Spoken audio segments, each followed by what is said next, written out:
Mnemonics Part 3. Struggling with tricky drug factors like statin side effects, QT prolongations, or which may cause gynecomastia? You are not alone, and you are in the right place. Welcome to Mnemonics Part 3, where we turn the topics into easy memory hacks from P450 substrates to pregnancy-safe antihypertensives. We have got you covered. Let's make pharmacology stick fast.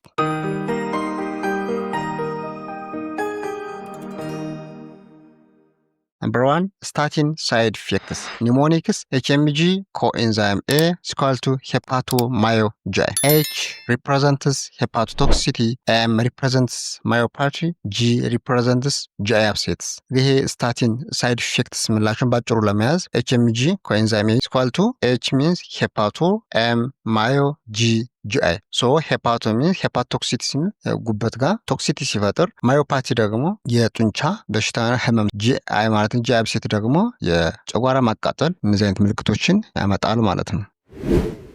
Ever mixed up statin side effects with something else? Comment statin if this helped and tag a friend who needs this too. ግሪስለ ስታቲን ሳይድ ኢፌክት ተወሰነ ካወቃችሁ ስታቲን ብላችሁ ኮሜንት በማድረግ እንዲሁም ደግሞ ያስፈልጓል ላላችሁ ጓደኞቻችሁ ሜንሽን በማድረግ ላኩለት። Second, drug causing gynecomastia. Mnemonic some drug create awesome knockers. S represents prolactin, D represents digoxin, C represents cimetidine, A represents alcohol especially chronic alcohol use, K represents ketoconazole. እንግዲህኛው ደግሞ ጋይኖኮማስቲያ የሚያመጡ የጎመስቲያ የሚለው ደግሞ የወንድ የጡት ብሬስት ኢንላርጅመንት ያመጣል ወይም ደግሞ የጡት ማደግ ያመጣል ማለት ነው። ከነዚህም ውስጥ እንግዲህ እንደዚህ የተጠቀሱት መድኃኒቶች ተጠቃሽ ናቸው ማለት ነው።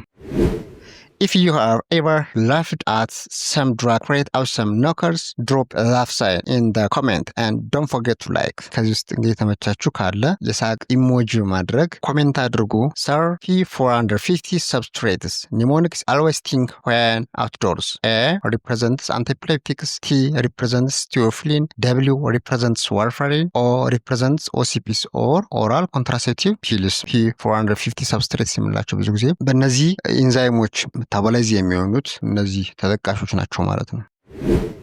Still confused about CYP450's interactions? Smash that like button and comment P450 if you want to full breakdown series. እስካሁንም በCYP450 ኢንተራክሽናቸው ጋር ኮንፊውዝ የምትሆኑ ከሆነ ላይክ በተን በማድረግ ኮሜንት ላይ P450 በማለት ኮሜንት አድርጉ። በደንብ በስፋት እናየዋለን። For antihypertensives in pregnancy. Mnemonic he likes my neonates. H represents hydrolazine, L represents labetalol, M represents methyl-ropra, N represents ዲፒን።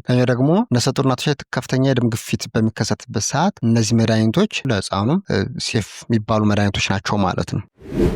Got this one right? Type safe in pregnancy in the comments and share with your study buddy who always forgets this. ከነዚህ አንዱ ትክክል ነው ካላችሁ ኮሜንት ላይ safe in pregnancy በማለት አስቀምጡልን። እንዲሁም ደግሞ ሁሌም እየረሳ ለሚያስቸግር ጓደኛችሁ ሼር አድርጉለት። Fifth, sulfa drugs, sulfa proof. Mnemonic think of a sulfa professor. S represents sulfonamide antibiotics, U represents uricosurics, example probenecide, L represents diuretics, F represents furosemide, A represents acetazolamide, P represents probenecide, R represents sulfasalazine, O represents oral hypoglycemics, example sulfonylureas, F represents thiazides or also diuretics. ሌላኛው ደግሞ የሳልፋ ድራግስ የሚላቸው ሳልፋ ፕሩፍ በማለት ባጭሩ መያዝ እንችላለን ማለት ነው።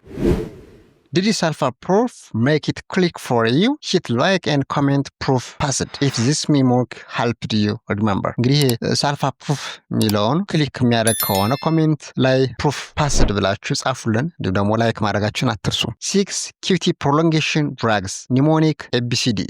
A represents antiarrhythmics, B represents antibiotics especially macrolides, fluoroquinolones, C represents antipsychotics, example haloperidol and others, D represents antidepressants, example tetracycline antidepressants, selective serotonin reuptake inhibitors, E represents antiemetics, example ondansetron. ሌላኛው ደግሞ ስድስተኛው QT prolongation የሚያመጡ መድኃኒቶች ናቸው። QT prolongation is called high yield plus high risk. Comment QT alert if this saved your time and send it to your study group. 7 benzodiazepines. Mnemonic LAMs and PAMs chill you out. All benzos end in LAM or PAM. Example LAM alprazolam ቤንዞላም፣ ዲያዜፓም፣ ክሎናዜፓም and so on። ይሄ ቤንዞዳዜፒንስ የምላቸው አብዛኞቹ መድኃኒቶቹ መጨረሻቸው ላይ ወይም ደግሞ ኢንዲንጋቸው ላም ኦር ፓም በሚል ይጨርሳሉ። ግን ከዚህም ለየት የሚሉ የተወሰኑ መድኃኒቶች አሉ። Struggle with remembering which benzo lasts how long. Like the video and drop ZZZ in the comments if this helped you chill. 8. Drugs causing agranulocytosis. Mnemonic can't make new blood cells properly. C represents clozapine. M represents metimazole. N represents non-steroidal anti-inflammatory drugs. B represents benzene. C represents carbamazepine. P represents propylthiouracil. ሌላኛው ደግሞ ስምንተኛው እነዚህ አግራኑሎሳይቶሲስ የሚያመጡ መድኃኒቶችና ማናቸው የሚለውም ስናይ ያው እነዚህ የተጠቀሱት መድኃኒቶች ናቸው ማለት ነው። ያው ይህ ምንድነው አግራኑሎሳይቶሲስ የምንለው አዲስ የደም ሴሎች እንዳይመረቱ ያደርጋሉ ማለት ነው። Drop a warning sign if you keep forgetting agranulocytosis drugs and share this with some before their next exam. 9. Teratogenic drugs. Mnemonic WTF case. W represents warfarin. T represents thalidomide.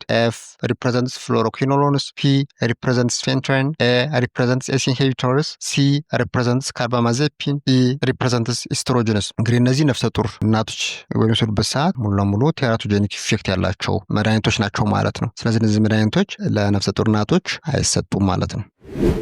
One wrong drug is equal to lifetime effects. Type safe baby. If you will never forget these teratogens again. እኛም መድኃኒት እንግዲህ አንድ በስህተት እንደዚህ መድኃኒት ተሰጡ ማለት ላይፍ ታይም ደግሞ በእድሜ ልኩ አካል ጉዳተኛ ሊያደርጉት ይችላሉ፣ እንደውም ተጽዕኖ ያሳድሩበታል ማለት ነው። ስለዚህ እንግዲህ ከተረዳችሁት ሴፍ ቤቢ ብላችሁ ኮሜንት ያስቀምጡልን። The last one, chemotherapy side effects. Mnemonic blast. B represents bone marrow suppression.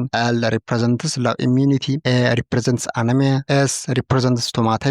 ቲ ሪፕሬዘንት ትሮምቦሳይቶፔኒያ። እንግዲህ ይሄ ኬሞቴራፒ ሳይድ ኢፌክት መድኃኒቶችን የሚወስዱ ሳይድ ኢፌክታቸው ኮመን አንደኛ ቦን ማሮ ሳፕሬሽን ነው። የቦን ማሮ ደግሞ ፕላትሌቶች አዲስ የደም ሴሎች እንዲመረቱ የሚያደርግ ነው። እንዲሁም ደግሞ ኢሚዩን ሲስተሙንም ዲቨሎፕ የሚያደርግልን ነው። ስለዚህ እነዚህ እንዳይመረት ያደርጋል። ሌላኛው የበሽታ መከላከል አቅማችን ዝቅ እንዲል ያደርጋል። የደም ማነስ እንዲከሰት ያደርጋል። አይ ደግሞ ሆድ ላይ አፍ ጋር ቁስለት እብጠት ሊያመጣ ይችላል። ሌላኛው ደግሞ የትሮምቦሳይቶፔኒያ ወይም ደግሞ ይሄ የፕላትሌት ሌቭሉ ዝቅ ማለት። If chemo side effects felt like a storm before this video, hit like and comment chemo clear now. If these videos are informative, tap like, subscribe and hit the bell so you never forget the hardest drug facts again. See you next video.